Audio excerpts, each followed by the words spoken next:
Good morning class 8। ये आपकी SST में चल रहा था चैप्टर 3 जो कि सिविक्स में आपको पढ़ा रही थी। Why do we need a parliament. तो हम आगे कंटिन्यू करते हैं। मैंने आपको कल समझाया था role of the parliament, parliament का क्या रोल होता है, और मैंने आपको कुछ समझाए थे किस तरीके से 2014 और 2009 उसके अकॉर्डिंग किस तरीके से जो पार्लियामेंट बनाई गई थी। अब हम पढ़ेंगे आपका वंस इलेक्टेड दीज कैंडिडेट। जब पार्लियामेंट मेंबर्स होते हैं, मेंबर ऑफ पार्लियामेंट एमपीज जो है इलेक्ट हो जाते हैं, जब चुन लिए जाते हैं, तो वो क्या काम करते हैं, उनके फंक्शन क्या होते हैं। These MPs together makeup the parliament. MPs मैंने बताए थे, एमपीज कौन होता है, मेंबर ऑफ पार्लियामेंट। तो ये एमपीज जब इलेक्ट कर लिए जाते हैं तो उनका क्या काम होता है। फर्स्ट आपका टॉपिक है, आपके इसमें टॉपिक में बताया गया है, फर्स्ट टॉपिक है टू सिलेक्ट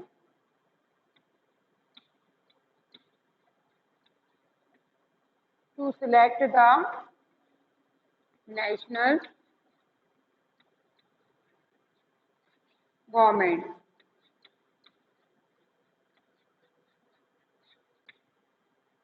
सबसे पहला काम क्या होता है जब पार्लियामेंट बन जाती है, नेशनल गवर्नमेंट जो राष्ट्र गवर्नमेंट है, ठीक है, नेशनल गवर्नमेंट को सेलेक्ट करते हैं। अब वो कैसे करते हैं, क्या प्रोसीजर होता है, वो मैं आपको समझाऊंगी। Parliament of India consist of the president, the Rajya Sabha and the Lok Sabha. Parliament जब इंडिया की पार्लियामेंट जब बनाई जाती है, उसमें प्रेसिडेंट जो होता है वो उसमें सम्मिलित किया जाता है, कंसिस्ट किया जाता है, जिसमें कि आपकी जो पार्लियामेंट जब लगती है, दो हाउसेस, मैंने आपको बताया था पार्लियामेंट दो कैटेगरीज होती हैं, दो हाउसेस होते हैं, राज्यसभा और लोकसभा। ठीक है, राज्यसभा लोकसभा दो फॉर्म में पार्लियामेंट लगाई जाती है। After the Lok Sabha election a list is prepared showing how many MPs belong to each political party. जैसे लोकसभा के इलेक्शन होते हैं, लोकसभा के इलेक्शन होने के बाद जो है एक लिस्ट बनाई जाती है, उसमें ये देखा जाता है जितने भी एमपीज बनाए गए हैं, जो मेंबर ऑफ पार्लियामेंट है, वो जो है कौन कौन सी पॉलिटिकल पार्टी से बिलोंग करते हैं।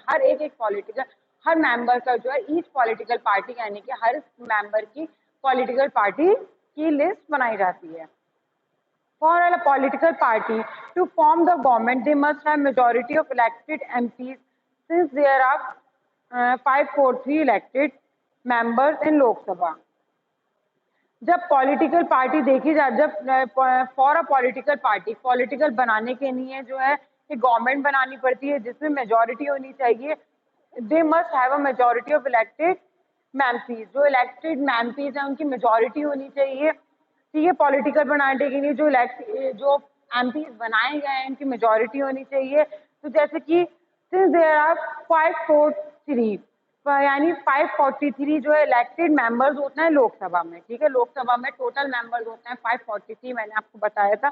तो लोकसभा में 543 मेंबर्स होते हैं, तो कम से कम तो है मेजोरिटी ऑफ पार्टी, यानी एक पार्टी बनाने के लिए कम से कम आधे मेंबर की मेजोरिटी या आधे से ज्यादा मेंबर की मेजोरिटी होनी चाहिए। यानी 543 है तो कम से कम 272 मेंबर्स की जो अगर कोई भी जो है लोकसभा के में जब एक मेजोरिटी पार्टी बनाई जाएगी, वो पार्टी तभी इलेक्ट होगी जब बाकी जो दूसरी मेजोरिटी पार्टी है उनके पास जो है इलेक्ट मेजोरिटी होगी। ठीक है, यानी कि 272 मेंबर्स हैं, तो कम से कम 272 मेंबर्स या उससे ज्यादा जो है इन की मेजोरिटी होनी चाहिए, तभी वो पॉलिटिकल पार्टी चुनी जाएगी। The opposition in parliament is formed by all the political parties that oppose the majority party coalition form. जो अपोजिशन इन पार्लियामेंट, जो पार्लियामेंट में ऑपोजिशन होता है, ऑपोजिट पार्टी होती है, वो बाय जो जितनी भी पॉलिटिकल पार्टीज हैं वो मेजोरिटी पार्टी के अपोज कर सकती है यानी कि उसके अगेंस्ट जा सकती है वो, या कोलिशन भी बना सकती है। कोलिशन आपको पता है कोलिशन क्या होता है। कोलिशन एक वर्ड है, इसमें आपका आया है कोलिशन। कोलिशन मतलब होता है गठबंधन। ठीक है, कोलिशन गवर्नमेंट, जब कोई मेजोरिटी पार्टी, ये कोलिशन मैं आपको आगे समझाऊंगी कोलिशन पार्टी कैसे बनती है। The largest among these parties is called the opposition party. इन सारे जो पार्टी चुनी गई हैं, जितनी भी पार्टी चुनी गई हैं, उनके जो जितनी इन सब में भी जो पार्टी लार्जेस्ट होती है, सबसे ज्यादा पार्टी जो होती है, सबसे ज्यादा मेजोरिटी जिसे मिलती है वो ऑपोजिशन पार्टी कहलाई जाती है, ठीक है। अब है one of the most important function of the Lok Sabha to select the executive. इसके अलावा लोकसभा जो है उसका एक इम्पॉर्टेंट फंक्शन ये होता है वो अपना एग्जीक्यूटिव चुनती है। एग्जीक्यूटिव क्या होता है, एग्जीक्यूटिव समझाती हूँ मैं। एग्जीक्यूटिव क्या होता है, the executive as you read chapter 1 में मैंने एग्जीक्यूटिव बताया था, लेकिन मैं आपको दोबारा बता देती हूँ एग्जीक्यूटिव क्या होता है।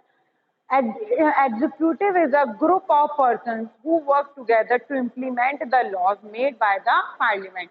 Basically एग्जीक्यूटिव वो होते हैं ग्रुप ऑफ पर्सन, लोगों का ग्रुप जो बेसिकली एक साथ मिलकर काम करते हैं, जो मेनली पार्लियामेंट में जो इम्प्लीमेंट लॉज जो है, कानून जो है लागू किए जाते हैं, उनके लिए कानून किस तरीके से कैसे लागू करना है, क्या चेंजेस करने हैं, ये सारी चीजें जो है वो एग्जीक्यूटिव देखते हैं, यानी लोगों का ग्रुप होता है ये, ठीक है।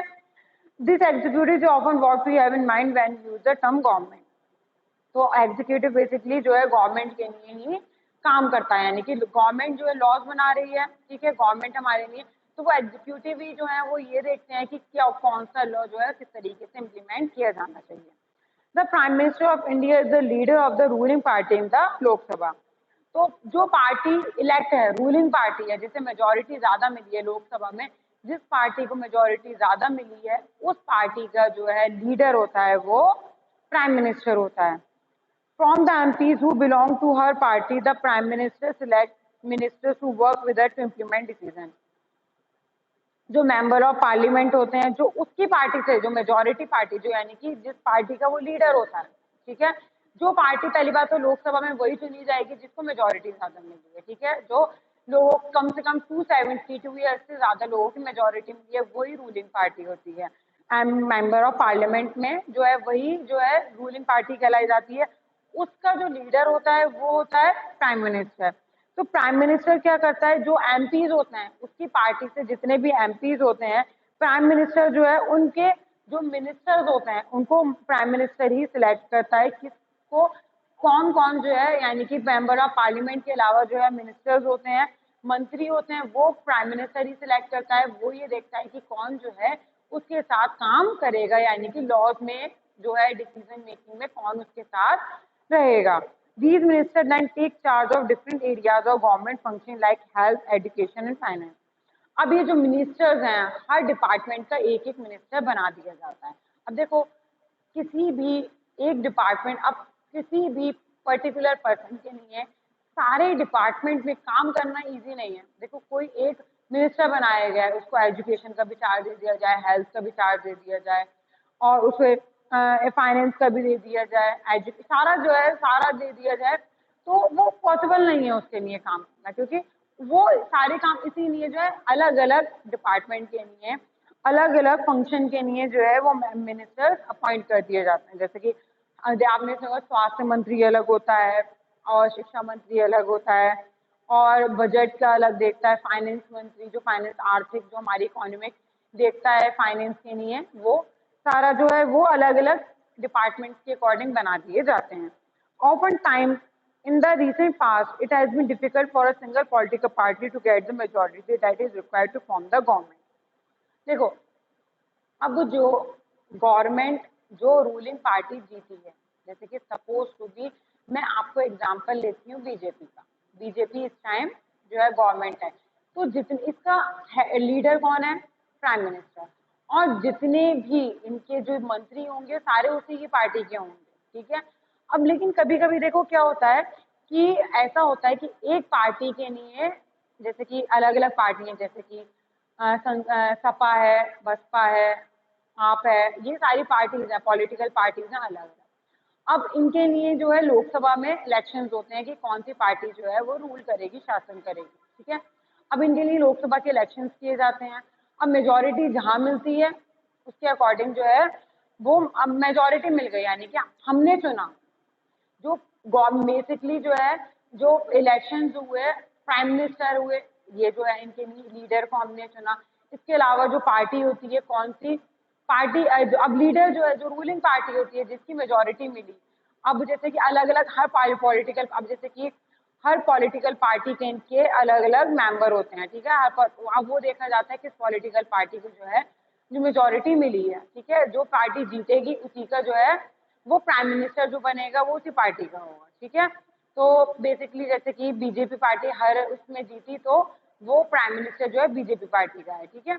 अब इसके बाद जो है जो मंत्री बनाए जाएंगे जो अलग अलग डिपार्टमेंट के, वो जो है रूलिंग पार्टी जो होगी उसी के बनाए जाएंगे। अब देखो कभी कभी ऐसा होता है कि एक पार्टी के लिए मेजोरिटी जो है पाना मुश्किल होता है। तो जैसे क्या होता है, जैसे कि दो पार्टीज हैं, कोलिशन, अब मैं आपको समझा रही हूँ कोलिशन क्या होता है। जैसे एक पार्टी है, जैसे कि आपने सुना होगा गठबंधन अभी सपा और बसपा उनका हुआ था प्रीवियस टाइम में। तो क्या होता है, जैसे कि कुछ सीट जो है एक पार्टी को मिली, कुछ सीट दूसरी पार्टी को मिली, तो क्या करते हैं वो, क्या करते हैं वो दोनों सीट मिलाकर यानी गठबंधन कर लेते हैं। वो एक पार्टी आपसी सहमति से वो ये कहते हैं कि हमारे पास इतनी सीट है, तुम्हारे पास इतनी सीट है। तो उनको जब ये चांसेस लगते हैं कि दोनों की सीट मिलाकर हम जीत सकते हैं, तो वो जो है गठबंधन कर लेते हैं, कोलिशन कर लेते हैं। तो यानी कि एक पार्टी यानी फिर वो दोनों पार्टी जो है साथ में मिलकर काम करेगी। ऐसा नहीं है कि अपने पार्टी एक पार्टी कोई डिसीजन लेगी, फिर दोनों पार्टी जो है वो साथ में मिलकर काम करती हैं। तो जब ये लगता है तो कोलिशन बेसिकली इसीलिए कोलिशन अब बताती हूँ कि जब एक पार्टी के पास इतनी सीट नहीं होती हैं कि वो जीत सके, वो दूसरी पार्टी से जब उसको लगता है कि दूसरी पार्टी के साथ वो मिलकर जो है वो जीत सकती है, तो दूसरी पार्टी के साथ अपने अपने इंटरेस्ट या अपनी अपनी सहमति से, अपने म्यूचुअल कंसर्न से, अब दोनों की सहमति से जो है वो एक गवर्नमेंट बना लेते हैं। वो अगर जीत पाते हैं तो वो दोनों मिलकर जो है वो काम करते हैं, गठबंधन यानी एक दूसरे में से जुड़कर काम करते हैं। तो ये कहलाई जाती है कोलिशन गवर्नमेंट। अब इसमें जो है आपका, इसमें देखो जो क्लास, इसमें दो बिल्डिंग दे रखी हैं। These two buildings of the centre secretariat, the south block and the north block were build during the, ये सेंटर सेक्रेटरिएट और जो है इनकी दोनों की बिल्डिंग है ये साउथ ब्लॉक में, नॉर्थ ब्लॉक में, जो कि 1930 में एस्टेब्लिश की गई थी।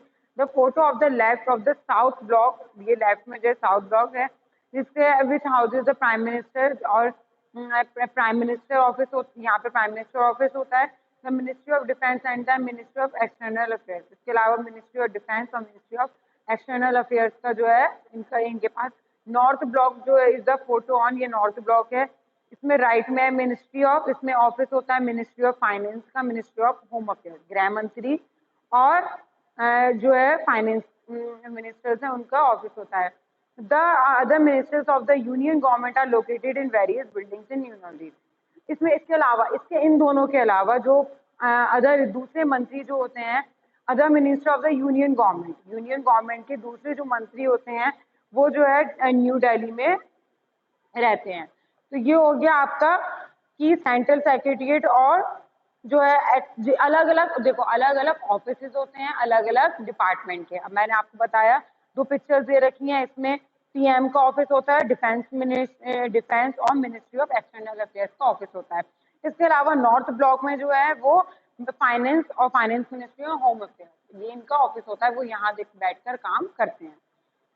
ठीक है, इतना आपका हो गया ये टॉपिक। अब हम पढ़ाएंगे ये topic the Rajya Sabha, page number 37 पे। ये पूरा चल रहा है गवर्नमेंट जो है नेशनल गवर्नमेंट, राष्ट्र के लिए सरकार किस तरीके से बनाई जा रही है। तो राज्यसभा, अब आगे मैंने आपको बताया था लोकसभा का क्या काम होता है, अब हम पढ़ेंगे राज्यसभा। तो Rajya Sabha functions primarily as the representative of the state of India in the parliament. Rajya Sabha जो है वो प्राइमरीली अपने रिप्रेजेंटेटिव स्टेट्स के लिए, राज्यसभा जो स्टेट्स के लिए काम करती है, बेसिकली पार्लियामेंट के अंदर वो स्टेट्स के लिए काम करती है। The Rajya Sabha can also initiate legislation and a bill is required to pass through the Rajya Sabha is required to in order to become a law। तो राज्यसभा का क्या काम होता है, जैसे कि लॉ होता है, जैसे कि देखो कोई कानून बना दिया गया है, अब कोई भी लॉ में चेंजेस करने हैं, तो जब हमें कोई भी लॉ में चेंजेस करने होते हैं सबसे पहले उसके लिए बिल पास किया जाता है। ठीक है, उस बिल में क्या होता है, जैसे कि कोई लॉ है, सपोज भी कोई लॉ बनाया गया है, उसमें चेंजेस करने हैं, कोई दूसरों का कंसर्न नहीं है कि वो लॉ में वो जो गवर्नमेंट ने बनाया है वो लॉ को फॉलो करे एक समय बाद। ऐसा नहीं है कि वो बनते ही चेंज कर लिया जाए, कुछ साल बाद, एक दो तीन, जैसे भी लगे कि वो उस लॉ को जो है लोगों के अकॉर्डिंग, लोगों के कंसर्न से चेंज किया जा सकता है। तो जब चेंज करना होता है बिल पास किया जाता है। ठीक है, तो राज्यसभा का ये काम होता है कि जो भी राज्यसभा जो है बिल पास करती है, यानी कि जो लॉ में चेंज होता है, जो लोगों की कंसर्न से जो है राज्यसभा में पहले स्टेट तक जाता है, जैसे कि कोई लॉ बनाया गया है, पहले जो है अपनी, जैसे कि कोई स्टेट में कोई लॉ है या कोई कोई स्टेट का कोई लॉ है, तो पहले स्टेट गवर्नमेंट के पास जाता है। जैसे कि हमारा उत्तर प्रदेश है, अब उत्तर प्रदेश में से कोई भी पर्टिकुलर एक सिटी है, कोई एक सिटी है, उसमें लॉ चेंज करना है, ठीक है। अब उस लॉ में तो, लेकिन वो सिटी जिस स्टेट में आती होगी, पहले जो उस सिटी का जो बेसिकली गवर्नमेंट होगी उसके पास जाएगा, फिर स्टेट के पास जाएगा, स्टेट के बाद जो है राज्यसभा में जाएगा। तो बेसिकली जो रूल्स में से चेंजेस करने होते हैं, सबसे पहले उसके लिए बिल पास किया जाता है। तो वो बिल पास जो करती है वो राज्यसभा करती है, राज्यसभा में ही उसकी सुनवाई होती है कि पहले वो क्या करते हैं, वो बिल पहुंचता है, फिर वो ये देखते हैं कि इस बिल में क्या क्या चेंजेस किए जाने चाहिए, लोगों की सहमति ली जाती है, क्या चेंजेस करने हैं, तो ये सारी चीजें देखते हैं वो। एक therefore it has an important role of reviewing or altering the laws initiated by the Lok Sabha, ठीक है। लोकसभा ने जो भी, अब जो लॉ कौन बनाता है, लोकसभा, लोकसभा में नेशनल गवर्नमेंट है, वो लॉ बना लिया। अब वो देखते हैं लोकसभा से कोई भी रूल बन गया, अब उसमें चेंजेस करने हैं, तो पहले लोकसभा ने रूल बना दिया, फिर लोग हैं उससे एग्री नहीं कर रहे हैं, तो वो राज्यसभा में जाता है वो। तो लोकसभा जो राज्यसभा जो है वो ये देखती है, राज्यसभा ये देखती है, रिव्यू करती है, उस लॉ को रिव्यू करती है, उसका कोई ऑल्टरनेट ढूंढती है, क्या चेंजेस करे जाने चाहिए इसमें।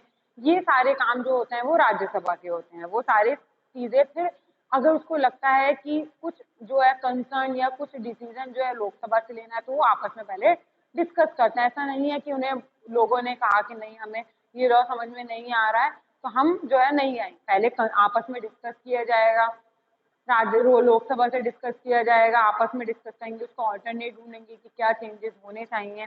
ये सारे काम जो होते हैं वो राज्यसभा के होते हैं। लॉ में अगर कोई भी चेंजेस करने हैं, मॉडिफिकेशन करने हैं, वो राज्यसभा जो है बिल पास करती है। The members of the Rajya Sabha are elected by the elected members of the legislative assembly of various states. Rajya Sabha के जो मेंबर्स होते हैं वो कैसे चुने जाते हैं, हर स्टेट के लेजिस्लेटिव असेंबलीज होती हैं, हर स्टेट के अपने अपने, जो हर स्टेट के लिए चुनाव होते हैं, स्टेट के अकॉर्डिंग जो होता है वो राज्यसभा के मेंबर चुने जाते हैं। तो 233 मेंबर्स जो है राज्यसभा के होते हैं, plus 12 member nominated by the, यानी कि 233 मेंबर्स तो होते ही होते हैं जो स्टेट चुनती है। इसके अलावा 12 मेंबर जो होता है वो प्रेसिडेंट, यानी कि राज्यसभा का जो हेड होता है वो वाइस प्रेसिडेंट होता है, ठीक है, प्रेसिडेंट। तो जो हेड जो 12 मेंबर्स होते हैं, 233 मेंबर्स के अलावा 12 मेंबर जो है प्रेसिडेंट खुद चुनता है, ठीक है, जो राज्यसभा के लिए काम करते हैं। तो क्लास आपका आज मैंने फिलहाल इतना पढ़ाया है कि नेशनल गवर्नमेंट को सिलेक्ट करने के नियम कैसे करेंगे। इसके बाद आपका टॉपिक है to control, guide and inform the government. अब किस तरीके से जो कंट्रोल किया जाएगा, गाइड किया जाएगा और इन्फॉर्म किया जाएगा गवर्नमेंट को।